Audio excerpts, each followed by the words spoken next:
Yeah, I mean, big road game Saturday. We've got, maybe the most talented team in the league in Kentucky. They definitely have more guys on draft boards than any other team in the league. So, and they've been good. I mean, I looked two of their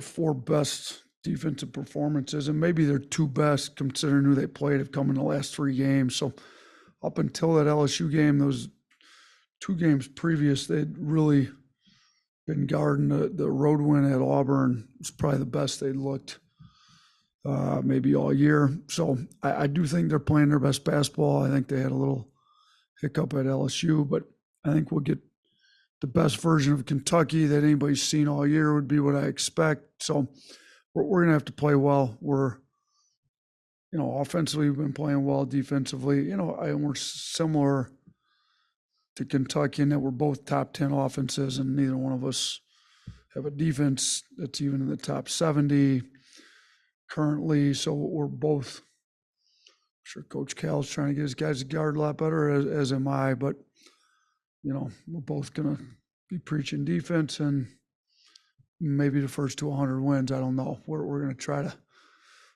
do a little better job defensively though, but would be nice if we'd make a few more threes in the first half than we did last game too. But they're a good team, talented. I mean, guard plays great. They've got a legitimate rim protector.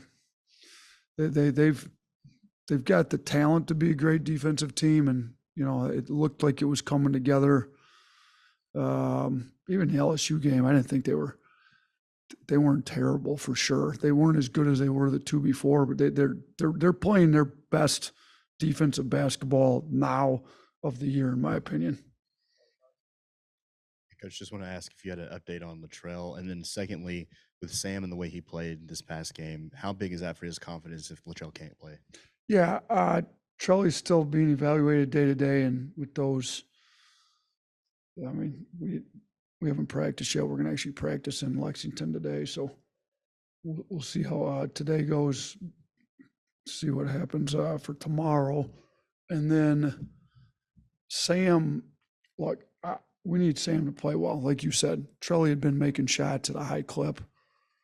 Sam's capable of making shots. He was 4-7 from three the last game. He's going to need to play well on both sides of the ball. Trelly's been one of our best perimeter defenders all year. We need Sam to really continue to step up his defense, and it's been getting better. Sam's playing his best defense of the year right now too, and I think he's getting his confidence back on offense. And it'd be big if he step up and have a big game. Even if Trelly can go, still be huge if Sam could play well for us.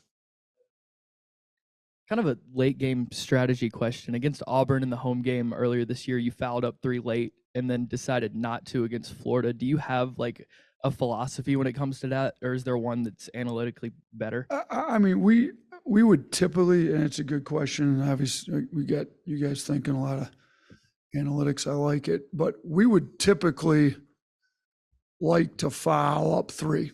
I mean, the only way you lose fouling up 3 is you can't get a rebound or you turn it over. So if you can box out of the free throw line, which you should be able to do, can inbound the ball without turning it over and make a free throw on the other end. And sometimes you don't even need to make, because there's so much little time left that even if you miss the free throw on the other end, they don't have enough time to come back and get it. Now, the issue was the last 2 games, would we actually get the intentional miss at the free throw line without, we just played the number 1 and number 2 offensive rebounding teams in the country, and free throw checkouts sometimes have not been our strong suit.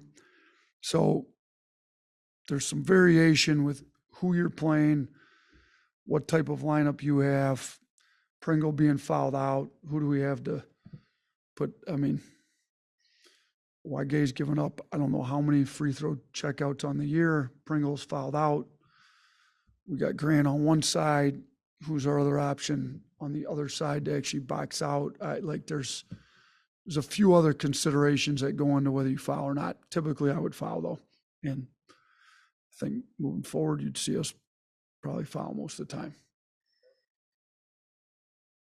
Yeah, you guys will be without Mo for the game tomorrow. Did you have a conversation with him, or what was that like when you guys talking about that? Yeah, I didn't even see the play. I had no idea that it even happened till after the game. And yeah, I did have a talk with him. It's not something that we do. I mean, he was extremely apologetic. For anybody that knows him, he's a great kid. He's, and I think he told me he apologized to the kid in the handshake line. I think he'd reached out on social media and apologized to was Alex from Florida again, but there's still consequences for your actions. And I 100% agree with the SEC's decision. If they didn't suspend him, we would have suspended him. So it's not behavior we condone or tolerate around here, and the penalty's appropriate for the situation. Wondering if you can update us on what you've seen from Chris Parker. Chris Parker, Yeah. he's coming along. He's, obviously we're redshirting him. We don't want to screw him on his eligibility. That was part of the agreement when we originally redshirted him, that even if we got in a bind like we currently are, we wouldn't ruin his year of eligibility. So he could step into a game and help us right now, though. He's put on a lot of weight. He's gotten a lot better.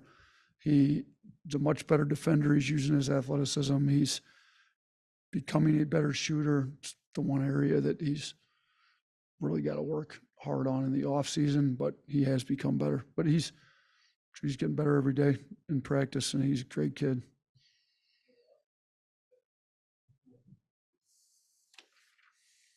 We look at the box score from the other night. You look at the rebounding distribution between the front court and the back court. It seemed to be pretty even. How has the evolution of the guards and embracing rebounding kind of come along since moving into the lineup change, and how has that led to success? Yeah, I think, you've seen Estrada push a triple-double a few times this year. I mean, his offensive rebounding's really come on. He's been a good defensive rebounder. Our guards are more than capable. Reitzel's had a double-double. Sears could easily get a double. Sears could get a triple-double, actually. I think Sears, Estrada, Reitzel, Ryland starting to rebound it better. I think you see the more our guards rebound it, the quicker we can get out in transition. So we keep making that point. The better transition teams have guards that, you take one step out of the transition. You don't have to get a defensive rebound and throw an outlet to a guard. You just get the defensive rebound, you're out.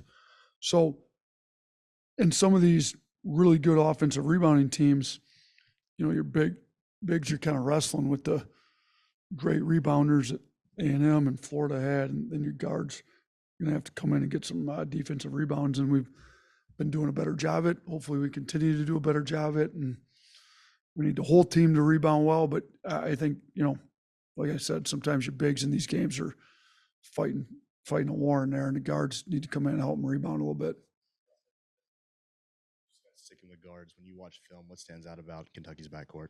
Yeah, Kentucky's backcourt's one of the most talented in the country. I mean, you look, they've got Reeves, who's been there, he's a veteran. He's one of the top three or four scorers. Him and Sears are both in the top. What's he, third? Yeah. So we got two of the top three scorers in the league, and Sears and him in this game. He's shooting. He's one of the best shooters in the SEC, shooting a high percentage from three. He can get downhill. He can shoot mid-range. Reeves is good. Wagner's very good. They start him. He's a great passer and get downhill in the paint.